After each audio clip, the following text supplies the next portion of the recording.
Hello, welcome to Skye Sweaty Record Review, episode 59, maybe? I think that's what it is. It's the only new music review show hosted by a French professor immediately after getting off the elliptical at the YMCA. Now, I'm going to be reviewing an album by Riff 3X. I suppose that's Riff 3 times. The album is called Trap Melodies. And I'm going to do it in a little different way. You see, at the end of the last episode, I talked about how what I reviewed by the Black Dog could be considered as instructive to aliens who want to understand the modern society.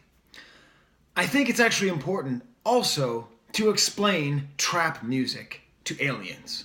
Like, let's just imagine that the planet Zerblotz sends an emissary, and they hear this music, and they hear it everywhere, and they don't understand it. I want to try to explain it to that Zerblotzian alien. So first of all, what is trap music? Well, it's a variation of hip-hop. Hip-hop, or rap music, made primarily by African Americans from the impoverished parts of the inner city of the United States, started around the mid-1970s and gained complete cultural domination by the mid-90s. I would say only rock and roll surpasses it in terms of cultural influence coming from the musical sphere. However, unlike rock and roll, which was completely co-opted by the elite class, hip-hop music primarily remains produced by the oppressed minorities of the United States. In that way, it's very interesting and very instructive.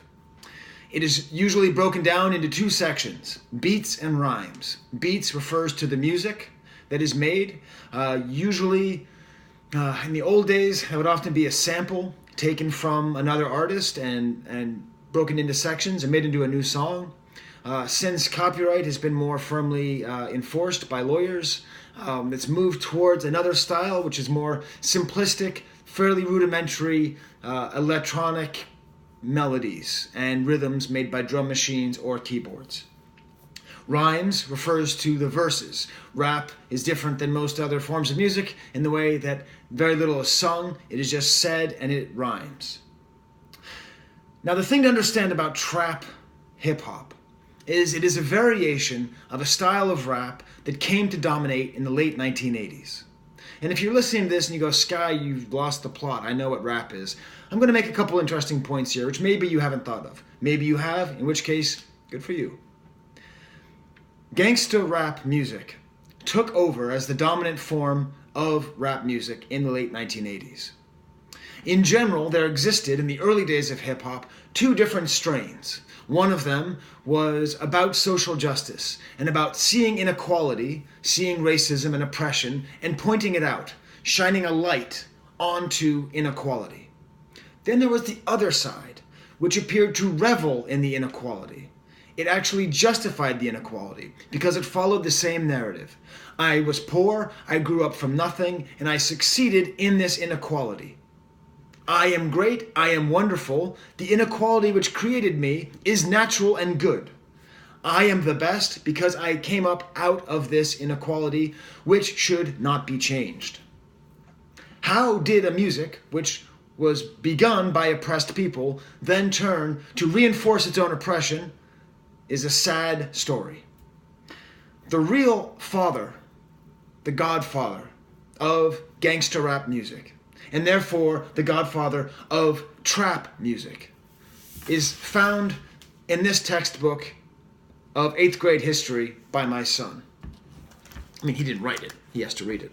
It's actually pretty good. I looked at it. Textbooks have gotten better in the last 40 years. This is the godfather of gangster rap, President Ronald Reagan.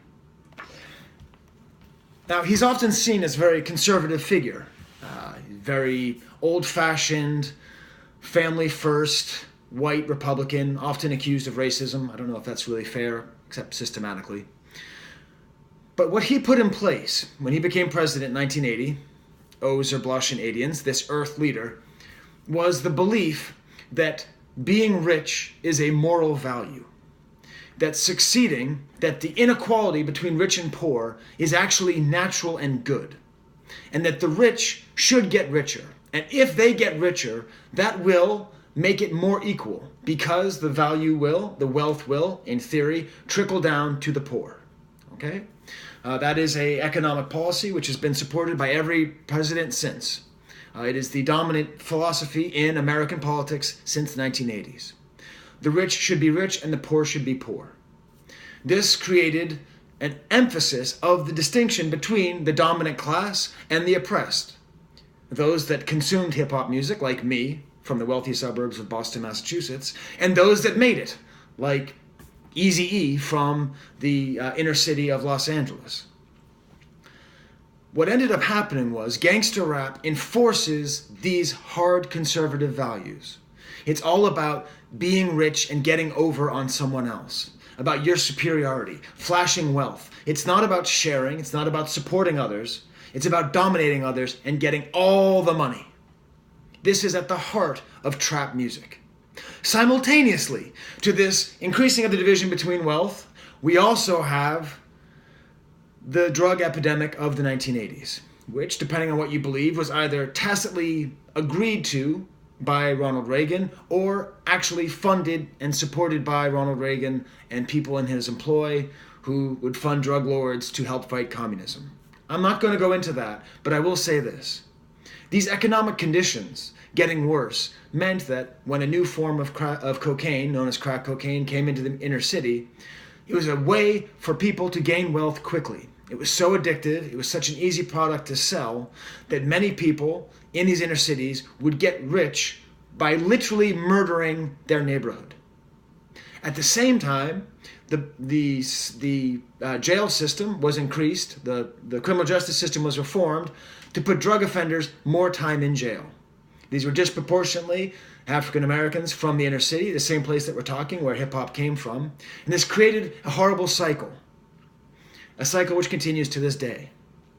So why am I talking about all this when I'm trying to talk about Riff 3 times and trap music? This is at the heart of trap music. Trap itself refers to a house, a trap house, where cocaine is bought and sold. A trap house is necessarily an empty, abandoned house, a house which someone has either not paid the mortgage or has just abandoned. It is a symbol, a literal symbol of urban blight. Literally what happened in the 1980s, of people leaving the center of the cities and the poor getting poorer and the rich getting richer, and young African Americans living in this horrible system of jail and drugs and prison and crime, is embodied in this one house. And that is the very name of the genre, trap music. Those are the themes. And matched with this is an actual sound. So the themes are just a continuation of the 80s, right? But the sound is an evolution of Southern hip-hop music. American South, okay, down over there on one of my maps. I thought that'd be on camera. It's not. It's not from Alaska. Don't get confused, aliens. In which the bass is very, very heavy. And the drums are almost exclusively heavy, heavy bass. Little tiny fast hits on a fake hi-hat. And then an electronic snare hit. And that's it. That's the basis of all the music. Mixed in with it is very rudimentary keyboard that sounds like it could be made by a 5-year-old. For some reason, not only has this permeated hip-hop music, it has permeated pop music, it has permeated country music. This aesthetic, this sound aesthetic, is everywhere all the time. And it started from this version of hip-hop, of this crazy version of gangster rap. Oh alien, oh citizen of planet Zerblotz, I present to you Riff 3 times and the album Trap Melodies. It is a most exemplary and mediocre example of the genre. It is neither the worst nor the best. It is a unit of trap music. Within it are all the contradictions, all of the sad desperation of the genre. We live in a time in America, oh aliens, in which sexism is trying to be destroyed. Yet this album is so sexist, it hurts one's ears. Songs like Doggin', in which he says that he would not be with a woman unless he could share that woman with his friends. And once he's with a woman, he throws her away. And all these horrible, unpleasant themes. And that's just one song throughout the whole album. Yet, this is popular music. The usage of what is known as the N-word is highly political, highly dangerous, yet is heard throughout. I'm not going to explain that to you now, aliens. It's actually okay that it's there, but that's a whole nother video. We have these characters who constantly talk about being poor. Simultaneously, they talk about being rich and then making fun of the poor, saying they have no business with poor people. It is self-hating music in and of itself.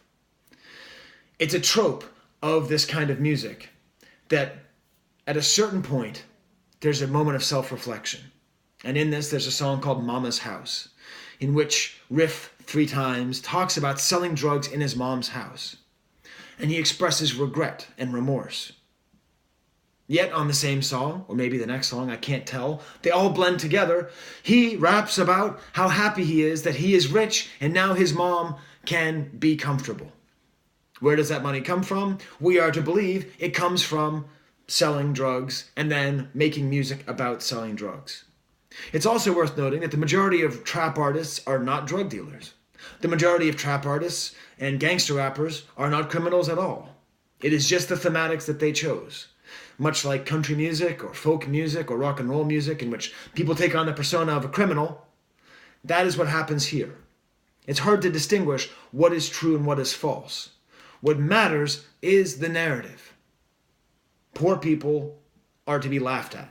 And I mean, like, he says it like many times, like just laughing at poor people. There's so many contradictions in this music. And ultimately what you're left with, if you're listening as I am listening, O Zerblotz, is sadness. I mean, he raps proudly about being addicted to opiates. He has an entire song dedicated to a fried chicken fast food restaurant, despite the fact that the stereotype of African Americans liking fried chicken is used constantly to put down African Americans. Why is he doing this? Why is he constantly talking about how terrible poor people are while referring to himself as being poor and his family as being poor? There are a few things that make this better than some others. In general, most trap music now is marred by mumbling. So just somebody rapping as though they are on cough syrup. In this case, that's saved for guest appearances. Someone named Lil Baby comes on and sings on one of the songs with auto-tune. Very unpleasant. This has not very much of that. Also, a lot of trap music is known for absolute idiotic repetition. Just the same line over and over and over again. I got it because I got it because I got it because I got it because I got it because I got it because I got it. Just the same thing over and over again. That does exist on this album, but not as much on others.